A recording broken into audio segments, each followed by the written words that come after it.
Welcome back, True Crime Army. I am your host, Margot, veteran and former active duty JAG, and this is Military Murder, a show where I focus on crimes committed by military members and veterans. Because let's be honest, when things pop off in our community, we want to know about it. And I am here to tell you all the stories, all with the mindset to remind us to remain vigilant always. So listen, today's case has been brewing for a very long time. There's a book, the subsequent trial is completely online, and there is just so much information. And I just want to give a brief shout out to my girl Myrtle for always keeping me in the loop. Today's case is about a serial killer that you probably have never even heard about. And this is a recent case, like in the last decade recent. So strap in because I have a story for you. Join me today as I tell you the story of serial killer Juan David Ortiz, better known as the Border Patrol serial killer. Now, let's dig in. Military Murder is an independent project and is not endorsed by the Department of Defense or any military component. The views expressed are those of the host. The content of this podcast is not meant to be legal or medical advice. Warning, this episode contains graphic details of murder and is not suitable for young listeners. Listener discretion is advised.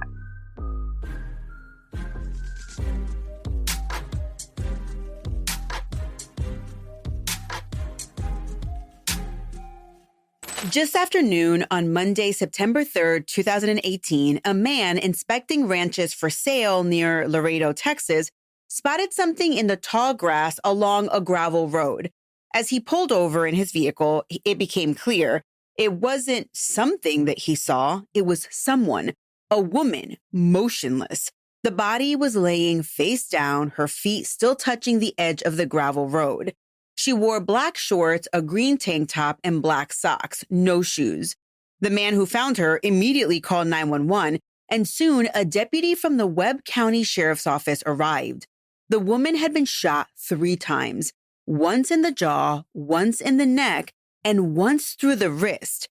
One arm was tucked beneath her, still gripping a bag of peanut M&Ms. The other was bent awkwardly at her side. Nearby, investigators found a small baggie of crack cocaine and .40 caliber shell casings in a thorn bush. Sheriff's detectives, a Texas Ranger, and even the sheriff himself arrived to process the scene. They noted fresh tire tracks in the dirt, likely from a pickup truck that had turned around on the road. Based on the location of the shell casings, investigators believed that the woman had been killed right there, just a few hours earlier. The ranger noticed the bullets were hollow points, which was the kind used by law enforcement, so it definitely piqued their interest. The shot to the wrist, to investigators, appeared to be a defensive wound, likely inflicted as the victim raised her arm to protect her face. And there were 2 witnesses, the man who found her and the landowner. They had both seen a dark-colored pickup in the area shortly before the body was discovered. The landowner was interviewed, and he said that the truck drove towards them, stopped, turned around, then parked on the roadside for a few minutes before eventually driving off. And the landowner was so curious about this person that he actually caught and wrote down the license plate number. And because he had that, he handed it over to detectives. Later that day, a deputy recognized the woman, the victim, from a photo from a prior stint that the victim had done in county jail. And the victim was a woman named Melissa Ramirez, a 29-year-old sex worker known to frequent San Bernardo Avenue in Laredo. Her identity was confirmed through fingerprints in the county database. Detectives went to notify her next of kin, and her next of kin was her mom. Her mother's name was Maria Cristina Benavides, who went by Christina, or who goes by Christina. And when they knocked on the door, her mother answered. Officers told Mama that they had found her daughter dead in a ranch up north. Christina would later tell 2020 that she felt the blood drain from her body in that very moment. She turned cold, she began to scream, and she just collapsed. Christina managed to call her son, Caesar, who happened to be Melissa's brother, who was working construction when he picked up the phone. Through sobs, Christina said, "Mataron a mi hija." They killed my daughter, she said. Caesar's boss overheard and immediately was like, listen, go be with your family. And it turned out that Caesar didn't even have a car. His wife had dropped him off that very morning. But the coworkers were so concerned for this guy that they tossed him a set of keys without hesitation. And they were like, go be with your family. By the time that Caesar arrived at the police station, which took an hour for him to get there, Christina had already spoken with detectives. She told them everything they wanted to know about Melissa. They talked about her friends. They wanted to know if she had any enemies. And she also said that she had recently seen her daughter. Melissa had been staying at the Pan American Courts Motel in Laredo with a woman named Emily Varela. But the night before, she'd come by Christina's house. The daughter had come to visit her mom. And when she was there, a man picked her up. A man picked up the victim. He drove a black pickup truck and introduced himself as David Garza, which is a pseudonym used in the book that we used to research the story. Christina had asked the guy's age, and he told her he was 54 years old. Now, Christina was like, what? Christina, as I mentioned, was only 29. And mom did not mince her word. She said, you're too old for my daughter. He basically just shrugged it off. And then she later told authorities, what can we do? She's old enough, Melissa got into the man's vehicle and they left. Before she left, Christina told her daughter to be careful and to call her later. And she did. Later that night, Melissa called her mom from her roommate Emily's phone. She told her that David had dropped her off at the Pan American Courts hotel or motel, and she gave her mom David's phone number. It was the last time that Christina would ever hear her daughter's voice. Meanwhile, the investigation into Melissa's death, still in its first day, continued. Detectives took that license plate number, remember, from the landowner, and ran it through the DMV database, and it came back to a man named Rene Arce. He was a Laredo Police Department officer who had been on the job for 7 years at that point. Detectives picked him up and brought him in to the Webb County Sheriff's Office for questioning. Rene told the detectives that he and two of his children, his 13-year-old stepson and his 3-year-old daughter, they had in fact been in that area. They had been out driving where Melissa's body had been found, and he was there scouting the land to possibly build a house on there. Now, he doesn't recall seeing the body. He just says, that I was there. He told investigators that when he saw the landowner's vehicle blocking the road, he turned around and went in the other direction. However, he didn't go far. He says he stopped because his daughter wanted to look at some of the horses that were grazing on the other side of the fence. They stayed there looking at the horses for a few minutes until his wife called and was like, hey, I'm done running errands. You guys can come home for lunch now. The man said that he never even saw the body. He just saw the landowner's truck blocking the road, and he just turned around. When they asked if he was carrying a weapon when he was out there, he was like, yeah, I was, a 9mm. Well, it was different from a .40 caliber weapon, which is what the shell casings were. But still, a lot of cops own more than one gun. After 5 hours of questioning and this man's patience, Rene was released and taken back to his home. However, his personal guns were confiscated, and which is crazy because we'll later learn that he wasn't actually involved in this case. He was placed on administrative leave pending further investigation. He was eventually cleared.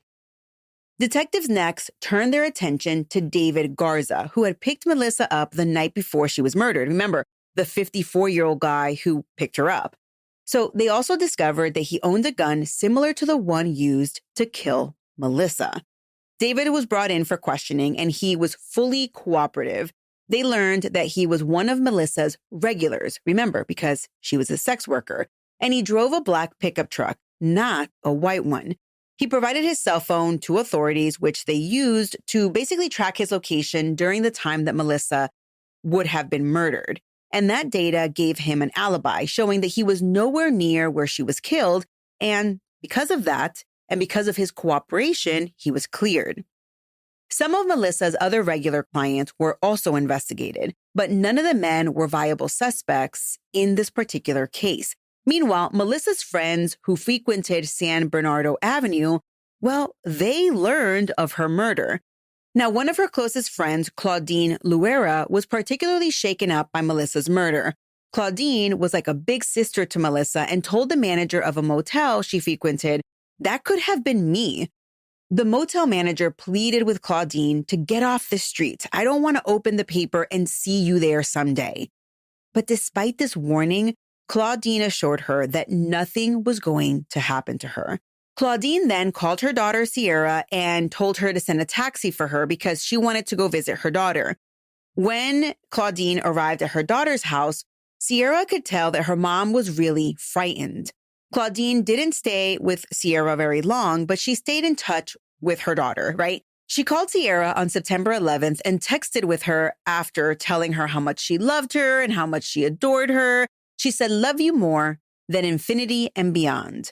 After that, Sierra and her aunts stopped hearing from Claudine, and that was concerning. And then on September 13th, 2018, which was 10 days after Melissa's body was found, a second body was found. Another woman, and she was found in the desert. A truck driver spotted the woman lying on the side of the road in a ditch, only about a mile away from where Melissa had been found. Initially, the driver thought that the woman had been hit by a vehicle. However, when the truck driver looked at her more closely, he realized that she had been shot in the back of the head. Shockingly, the woman was still breathing. She was, no kidding, still alive. The driver called 911 and deputies arrived along with the EMTs. They tried to ask the woman if she knew who had shot her, but the only thing she could manage to say was how much pain she was in. They estimated that she had been lying there for several hours, clinging to life. The truck driver couldn't believe that no one else had stopped or at least called it in. I mean, it's unclear if anybody else saw her, but if they did and didn't do anything, that's really sad. Sadly, the woman would not survive her injuries and she died at the hospital. At the scene, deputies recovered a lot of personal belongings scattered around the scene. Items from the woman that included the woman's shoes, because just like Melissa, she wasn't wearing her shoes. They also recovered 2 shell casings, but the woman had only suffered 1 gunshot wound.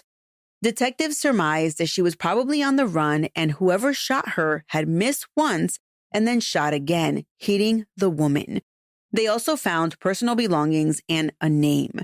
The woman's name was Claudine Anne Luera, Sierra's mom. No kidding, the woman who knew Melissa. Claudine's sisters, Colette Mirales and Angelica Perez, they learned on the news that another woman had been killed.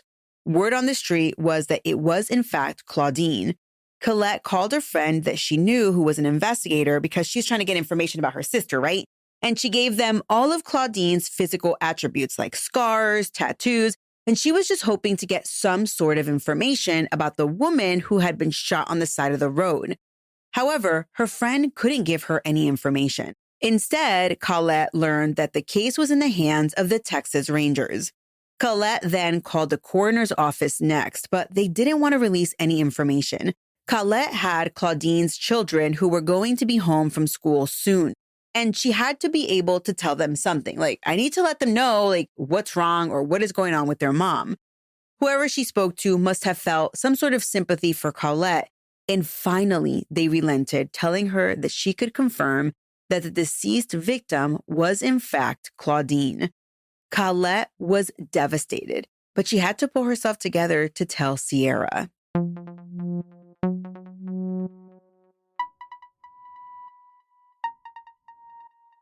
Sierra, Claudine's daughter, spoke to 2020's John Quinones and shared how she had seen photos of the scene where her mother's body had been found. The images showed heavy blood loss and drag marks, clear signs that Claudine had fought hard to escape her killer. But what haunted Sierra most was how her mother had been left, discarded on the side of the road like trash. Nobody deserves that. Nobody, she said. Sierra acknowledged that her mom had battled addiction, but she was trying to be present for her children. She was the sweetest lady with such a good heart, Sierra told 2020. She even wondered if one of Claudine's former partners, several of whom had been abusive, might be responsible for her death. In a cruel twist, police had already been looking for Claudine when she was killed. she was believed to be one of the last people to see Melissa Ramirez alive, and detectives thought that Claudine might have even witnessed who Melissa went off with. At Claudine's crime scene, investigators found tire tracks, and those tire tracks matched the same tire tracks seen where Melissa's body was found. Shell casings were also discovered, and guess what? They were identical. .40 caliber, same brand, same make, and ballistics would later confirm that both shootings, Melissa and Claudine's, came from the same weapon. The ammunition?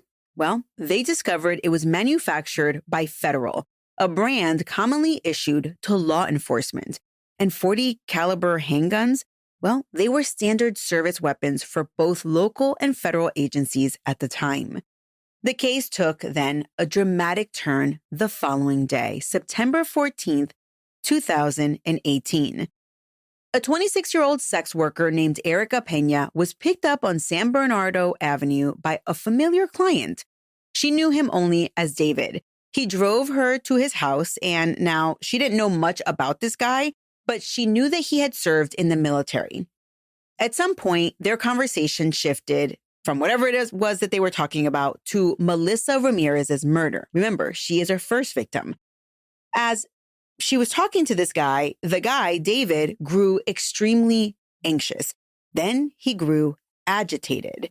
Eventually, he confessed to Erica that he was worried that the police were going to try and pin her murder on him because he had been with Melissa when she was, or on the same day that she had been killed. The guy kept repeating that his DNA would be found on Melissa. Erica, at that point, her instincts start to tell her that, something isn't right, and she begins to panic. She starts to wonder, am I sitting with a killer? She tried to remain calm, and she played along. David suggested, all right, listen, instead of sticking around here, let's just grab some food. And he was thinking that maybe Erica was hungry. But as they left the house, Erica vomited in the yard because she was so nervous and fear was overtaking her body. David then drove them to a gas station, but instead of pulling into a visible parking spot, he steered around the back, which was shielded by a tractor trailer. There were no cameras, there were no witnesses. And that's when the man, David, pulled out a .40 caliber pistol and pointed it at Erica. At that point, Erica knew her instincts were right. In that moment, David had to be the man who had killed Melissa and Claudine. So Erica fought with everything she had. She was trying to get out of the vehicle. David then grabbed at her shirt, trying to drag her back into the truck, but Erica wiggled free, slipped out of her top, and then ran like hell. She bolted around to the front of the store, completely shirtless, and she spotted a state trooper who just happened to be there by coincidence, pumping his own gas. It was Trooper Francisco Hernandez. Erica sprinted toward the man, breathless and terrified. He has a gun, she said. He tried to kill me. She told him that she had gotten a really weird feeling from David. She explained it as this vibe. It was a horrible vibe that she had been feeling, and she even said that she had thrown up outside of the guy's house. Now, Trooper Hernandez asked her if she had been assaulted because he's like, hey, where's your shirt? Erica explained that she had gotten out of her shirt in order to escape from David's vehicle. Now, his body cam footage, this particular officer, is shown during day one of a subsequent trial. Trooper Hernandez took Erica Pena to a nearby police station where she recounted everything that happened at night. How she'd gone with David to his house, how he started nervously talking about Melissa Ramirez's murder, and how it just made her completely unsettled. Investigators asked what kind of vehicle this David fellow drove, and she told him it was a white pickup truck.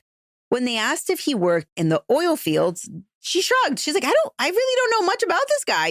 He served in the military, but that's really all I know. Erica was able to describe the neighborhood that the man lived in and particular details of the guy's home. So detectives put her in the squad car and they just started driving. They started driving near that gas station and they were canvassing that area, which was near the guy's house. And eventually, Erica actually says, that's the house. That's the house right there. And so police were able to confirm that that was in fact the house when they walked up to it and they actually found her vomit, because remember, when she was exiting the house, she was so nervous that she threw up right outside of the house.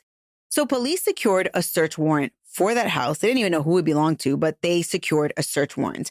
When they entered the home, no one was inside. But what they did find was very alarming. There were firearms staged throughout the house. An AR-15 rifle, multiple pistols, almost like if the homeowner had been preparing for a no-kidding shootout. They ran the address and they found that it belonged to a man named Juan David Ortiz and his wife. Now, he's this 34-year-old guy, and guess what? He owned a white Dodge Ram 2500 pickup truck, and he did have disabled veteran plates, which were registered to that house. A BOLO, a be on the lookout, was issued immediately for this guy, and police launched a search for Ortiz and his truck. And guess what? Just 4 hours after Erica's narrow escape with her life, a state trooper by the name of John Bradshaw spotted a white Dodge pickup truck at another gas station. And this gas station was just 7 miles from where Erica had fled. So this trooper called in backup and waited. Trooper Abel Obregon joined him, and together they waited for the suspect to exit the store. When Ortiz steps outside, the troopers give verbal commands, right? They're like, hands up, turn around. And Ortiz is kind of shocked. He's like, wait, you're scaring me. What the heck is going on? And for a moment, Ortiz did appear like he was ready to comply. But then he suddenly bolted. He sprinted up a ramp and disappeared into a nearby parking garage. Now, the troopers stopped the pursuit for whatever reason, and they called for reinforcements. And reinforcements they got. The SWAT team showed up, Webb County deputies showed up, state troopers showed up, and the Laredo police swarmed the area. And they were forming a perimeter around the garage as they prepared to move in on this guy. As the manhunt was unfolding, a chilling 911 call came in. Another body had just been found just outside of Laredo, and this body had been discarded on the side of the road. Remember, when Erica had basically confronted the cop and was like, hey, this guy tried to kill me, there was a good couple of hours from, when that happened to when the perpetrator was caught. So, did he take another life in between? Well, we'll learn that he did. When deputies arrived at the scene where there was another body, it was clear this was another murder victim. The victim had been shot and left in a nearby remote area. Investigators recovered more .40 caliber shell casings. And what brand were they? Federal brand. Just like before, this was the man's third victim. This victim was identified as Guiselda Cantu. Guiselda was a sex worker known to work along San Bernardo Avenue. In the midst of the search for the man who had tried to kill Erica and investigating this third body on this night, Webb County Sheriff's Office got word from the U.S. Border Patrol office in Laredo that Juan David Ortiz was one of their own. They had received the BOLO about this guy, and they realized that the wanted man was their very own Agent Ortiz. And he wasn't just any agent. He was a supervisory agent, no less. They were hunting for a fellow law enforcement officer.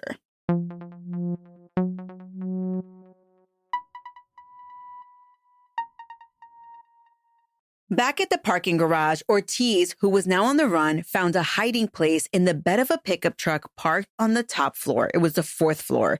He got his phone out and he started posting to his Facebook page. One post said something like, Doc Ortiz checks out, farewell. Another said, to my wife and kids, I love you. An hour and a half after he ran from the trooper, a force of officers finished clearing all but the very top floor of the parking garage. They spotted the black pickup truck and they approached it. And that's where they found Juan David Ortiz laying face up in the back of the truck. As they approached, Ortiz pulled out his cell phone, maybe to look like he had a gun. He may have been trying to get the police who were approaching him to basically shoot him. However, they were able to take him into custody at about 2:30 in the morning without incident. One of the arresting officers asked him for his name, and Ortiz simply answered, "You know my name." He told one of the arresting officers to take your trophy shot, to which the officer replied, "Yeah, we don't do that." What Ortiz was referring to was something that U.S. forces in Iraq and Afghanistan allegedly did when they captured or killed a high-value target. They would take a picture of the body and refer to it as a trophy shot. The officer that detained him was also a veteran and told Ortiz, like I said, "We don't do that here." Ortiz was brought into an interrogation room. Remember, it's almost 3 o'clock in the morning, and he was utterly arrogant. He had no qualms about what he did. He was like, "Oh, who was the trooper that I smoked?" Remember, because he ran away and outran the other guys. He then said, "Tell him he needs to work out some more, man." Then he laughed and said it wasn't just one cop that he had escaped. It was 2. When you think about it, this was one cocky SOB. So I did go back and watch a portion of this interrogation. And no kidding, I didn't know what to expect from this killer, alleged killer at this point. But when I looked at him, he seemed completely normal. Clean cut, button down shirt. I was like, wait a minute, who's the criminal here, right? But we would soon learn. He was then left on his own in the room with his hands cuffed behind him. So here is a video of him appearing exacerbated as he waited in the interrogation room. So let me tell you a little bit about Ortiz. Investigators learned that Ortiz was originally from Brownsville, Texas. He had been married for 14 years and he was a father of 3. Ortiz was a Navy veteran who served as a corpsman embedded with Marines, hence him referring to himself as Doc Ortiz on his Facebook post, right? He joined right out of high school in July of 2001. 2 months before 9/11, and he was stationed at Camp Pendleton, California. He deployed to Kuwait with Lima Battery, 3rd Battalion, 12th Marines in January of 2003. By April, they had convoyed into Baghdad, where they were assigned to clear the Al-Rashid Hospital and excavate over 140 bodies that had been buried on the grounds by Saddam Hussein's Sunni insurgents. After a month at a different location, they finally redeployed back on a ship to Camp Pendleton. Ortiz took leave in August to go back home to see his family, and it was there where he reconnected with a girl that he knew in high school named Daniela Guajardo. They started dating, got married, and they got married in 2004. Ortiz was deployed briefly to Okinawa, then the Navy moved his family to San Antonio in 2005. Over the next few years, the couple had 3 kids, 2 girls and a boy. Somewhere along the line, Daniela became a nurse and Ortiz enrolled in college and completed a bachelor's degree in criminal justice forensics, and he followed it up with a master's in international relations. Ortiz was subsequently honorably discharged from the Navy in 2009. During his 8 years as a corpsman, he received the Navy and Marine Corps Achievement Medal, Combat Action Ribbon, Presidential Unit Citation, Global War on Terrorism Expeditionary Medal, and both sharpshooter marksmanship and pistol marksmanship ribbons. He initially looked at joining the San Antonio PD, and he even had a training date for the academy. But he always dreamed of being a Border Patrol agent. Ortiz told his neighbors that because he was the son of immigrants, he wanted to be able to help those along the border who had medical needs. Ortiz attended the Border Patrol Academy in New Mexico and was assigned to the Cotulla Station, which was about an hour's drive from San Antonio. He was issued a .40 caliber H&K P2000 semi-automatic pistol as his service weapon. In 2016, Ortiz was transferred to the Laredo sector, one of Border Patrol's busiest areas.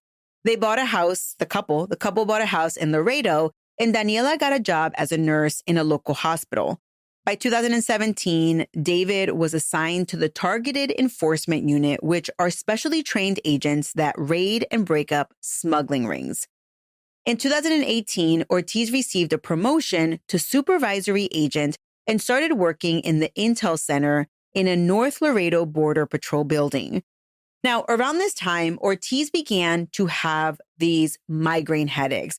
He had trouble sleeping, mood swings, And these mood swings weren't just typical mood swings. He would suddenly break out in complete anger. Due to this, he sought treatment at the VA hospital where they diagnosed him with PTSD and depression, and they started him on a litany of medications. They also referred him to a therapist. Now, Ortiz started drinking heavily over this time, and he began to start seeking the companionship of sex workers.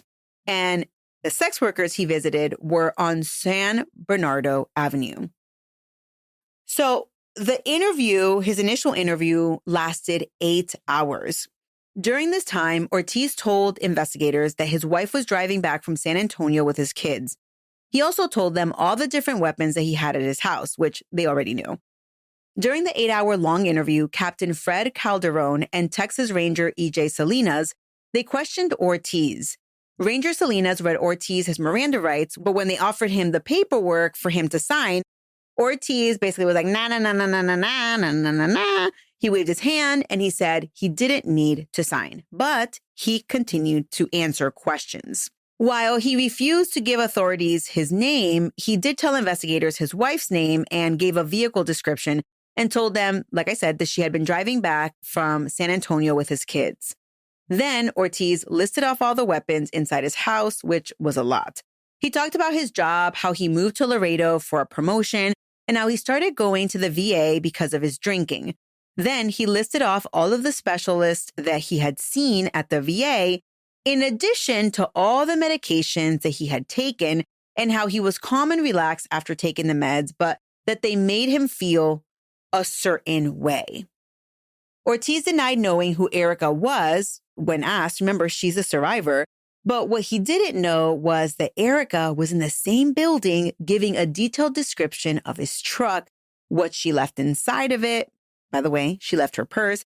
And she even gave detectives like a play-by-play, like a layout of like, this is what the inside of his house looks like. When they showed Ortiz pictures of the purses that they found in his car, including Erica's, he basically was like, I don't know. I don't even know how those got there. Like, I have no clue, right? They always do that, right? So they showed him pictures then of Melissa, Claudine, the 2 victims from before, and even Guiselda, the 3rd victim. They showed him pictures of these women when they were alive, and then ones of when they were discovered deceased. When the detective said that Melissa had been shot in the back of the head, Ortiz kind of like did a double take. He jumped a little bit and was kind of like, what? What are you talking about? She was shot in the back of the head or whatever it is. Then the detective said, okay, she was shot twice. And that seemed to appease him and seem more sensible to Ortiz. When the detective said that Melissa had left 5 kids behind, Ortiz just kind of like shook his head and was like, 5 kids. That's a lot of kids. Like, no sympathy that this woman had died, leaving behind 5 kids, just kind of like, oh, that's a lot of kids, right? Texas Ranger Salinas then asked Ortiz if he had ever blacked out, like if he suffered from blackouts. And as soon as he said it, Ortiz jumped on it. He's like, yeah, I black out all the time, especially when I drink. Now, of course, this would be something that he would pick up on, and it would be a perfect excuse for him. Like, I may have done it, but, I don't remember. After they took Ortiz's clothes as evidence and they dressed him in an Orange County jail set of clothes, Ortiz kept up his arrogance for a little bit. At one point, he asked Captain Calderon to take his cuffs off, which he did, and at that point, he started talking. During this interrogation, Ortiz finally opens up. He talks about Melissa, the first victim, and according to him, he claimed that Melissa and him were together and then that she used drugs and passed out. He tried to figure out what to do to get rid of her, and then he was just kind of like, you know what? I'm just going to kill her. Just going to kill her, he says. He then drove out to a rural road where he shot her and left her body on the side of the gravel road. Obviously, this guy is lying, right? Because we now know that when Melissa was killed, she did in fact have a defensive wound on her wrist, remember? So she wasn't passed out when he shot her. She was like clearly trying to survive. Ortiz told detectives that he picked Claudine up and that while in his vehicle, they talked about how it would be interesting to go to where Melissa had been killed. As they were driving to that location, Ortiz said that Claudine started freaking out and said that, she thought he was the one who had killed Melissa. And she was right. So instead of driving to where Melissa had been shot, he stopped in a different location. Claudine then got out of his truck and basically he got his gun and shot her in the back of the head. Claudine was the victim that didn't die right away, by the way, right? She got shot once and then he just left her to die. After telling the investigators about these two victims, he basically tried to downplay it. He basically said, I killed these women to clean up Laredo. And he was referring to the fact that they were sex workers. During the interview, Ortiz told them, well, there are more victims. What? I mean, by this point, they already know about the third victim. But there were more. He said that about 2 hours after Erica had escaped from his truck, he drove to another gas station where he purchased some Bud Light, right? After he picked up his beers, he drove back down to San Bernardo Avenue where he looked for a new victim. And that's where he found a new victim.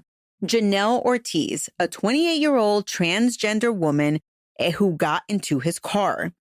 Ortiz told investigators very specific information about where to find her body because by this point, she had not yet been discovered.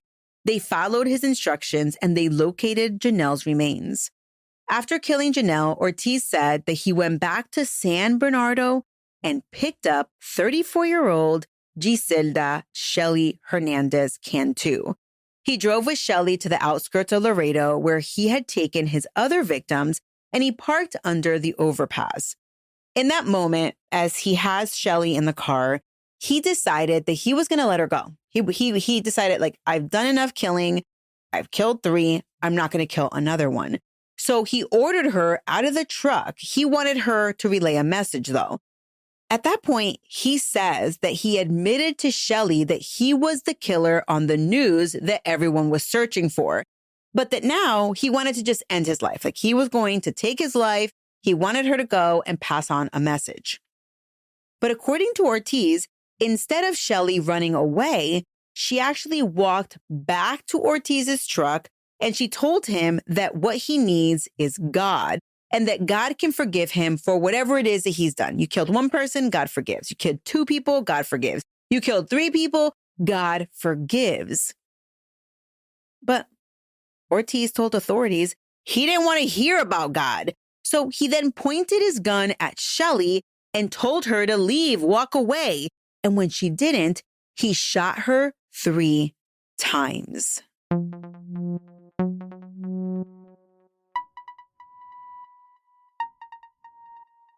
When Ortiz made his first appearance in court, he entered a plea of not guilty. Melissa's mom, Christina, yelled out, "Maldito asesino," which translates to "you damned assassin." Ortiz looked over toward her with a smirk on his face. All he had was a freaking smirk. The defense team wasted no time in requesting a change in venue, which the judge granted. The trial was moved 150 miles north to San Antonio, which is in Bexar County. And of course, all of this is happening during the height of COVID.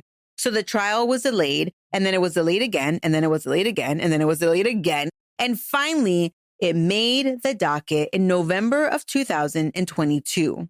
The families of the 4 victims had waited 4 long years before their loved ones would finally have their shot at justice. They filled the seats with some of the victims' families wearing a shirt or shirts that had pictures of the victims, and it was emblazoned with, "They are loved." Judge Oscar Hale Jr. from the 406th Circuit Court presided. Now, one of the most compelling witnesses that took the stand was survivor Erica Pena.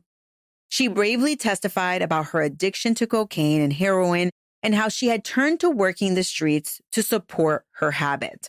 The prosecution led her through what happened on that night in September of 2018 when she narrowly escaped with her life. The defense attacked Erica's credibility, however, because she was using drugs and she was intoxicated on the very night that Ortiz pointed that gun at her. But listen, even though they were like, listen, you're like this, you're that, you're this, whatever, Erica was unflappable on the stand and told the exact story that she had told the night that she escaped with her life. The next person to testify was Trooper Hernandez, who was the Texas State Trooper who was refueling his vehicle when Erica ran out, right? And on day 2 of the trial, Trooper Bradshaw testified about being pulled from a Border Patrol mission to help in the search for Ortiz. So he was the one who spotted Ortiz's truck at a gas station and was the one who attempted to take him into custody before, of course, Ortiz took off, right? I was at the gas station at the intersection of Loop 20 and McPherson Road. I can't recall if I had just finished gassing up the patrol unit or I was about to. When all of a sudden, there was a lady approaching me from the backside, west side of the Stripes or Circle K towards my direction. And as soon as I noticed that, I heard her yelling for help. I immediately noticed that she was in shock. Her breathing was kind of rapid, like hyperventilating. I also noticed that she was scared at that time. And she explained to me that she had just gotten away from a gentleman that pointed a gun at her. And at that time, I assured her that she was in safe hands, and I was gonna try my best to analyze the situation, what was at hand. And she told me she had been assaulted, and then I took proper action after that. Do you recall what she was wearing? She was only with a bra. She was running towards me, just covering her chest, and just some white pants, I believe. The trial lasted 8 days, and the defense did not call a single witness. However, in the defense's closing arguments, they leaned heavily on Ortiz's mental health after his time in the military and how the medications that the VA had prescribed him altered his ability to make rational decisions. The prosecution told jurors that it was up to them to use their common sense and their own perspective to determine this case, and they referred to the evidence in the case as the Mount Everest of evidence. It only took the jury 5 hours to reach their verdict.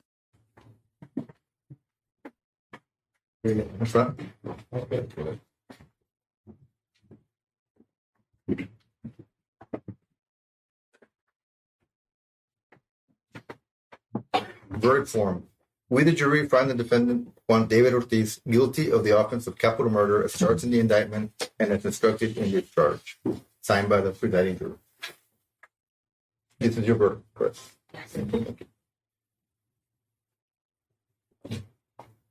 After the verdict, Ortiz's attorney requested that the jury be polled. So one by one, they answered the judge's question as to their decision, and each one answered guilty.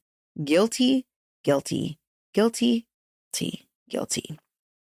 The judge then informed the now convicted killer of his sentence, life in prison without the possibility of parole.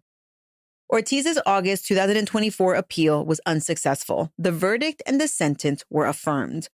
Juan David Ortiz is currently serving his life sentence at Ramsey, Texas State Penitentiary in Rocheron, Texas. So before I end, let me tell you a little bit more about the victims. Melissa Ramirez was 29 when her life was stolen from her. Her family remembers her as being a warm, funny, and protective mom who did well in school. In adulthood, Melissa began using drugs after years of battling untreated bipolar disorder. She left behind 5 children, 2 of whom are being raised by her mother, Christina. Claudine was born on December 3rd, 1975, and she was 42 years old when she was shot and left for dead on the side of the road. She had endured a sexual assault by an older family member when she was only 6 years old. And of course, that impacted her life forever. She became involved with a drug dealer dropped out of high school, and once her boyfriend was put in jail, she went to rehab and finished receiving her high school diploma. Claudine met a man, got pregnant with her daughter Sierra, and she later had 2 sets of twins. Despite her addiction and sometimes estrangement from her children, Claudine was a devoted and loving mother to her 5 children and deeply loved her sisters.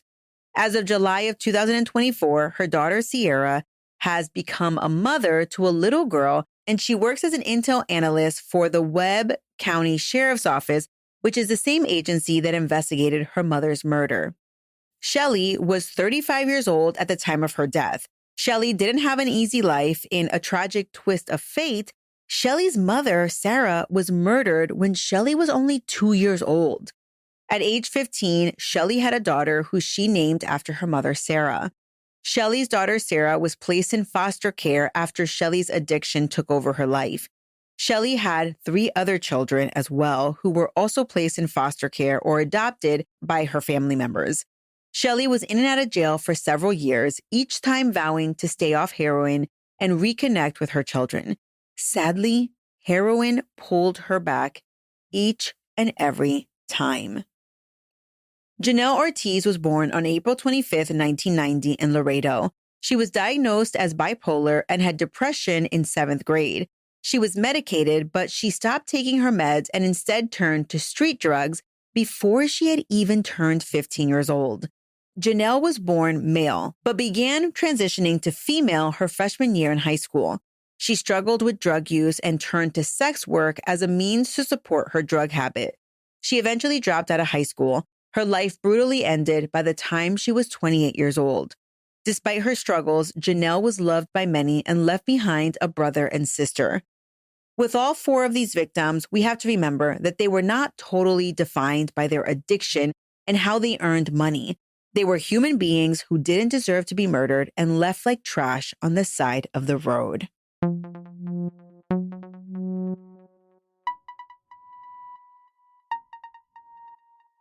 True Crime Army, I'm not sure about you, but I feel like this is one of those stories we rarely hear about.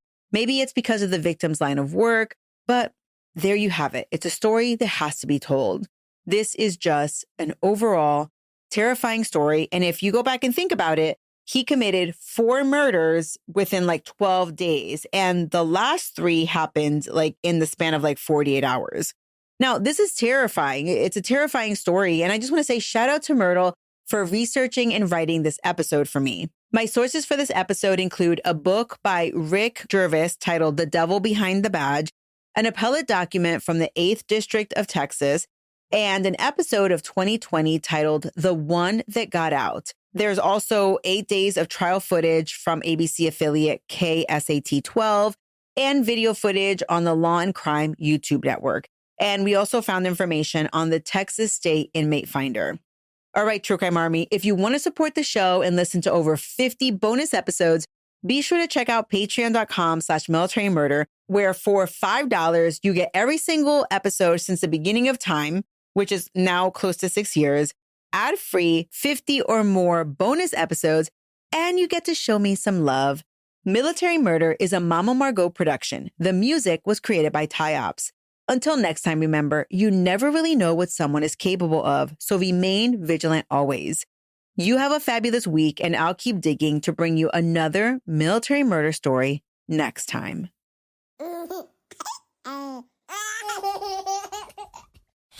Mama's working on her podcast. I don't want to.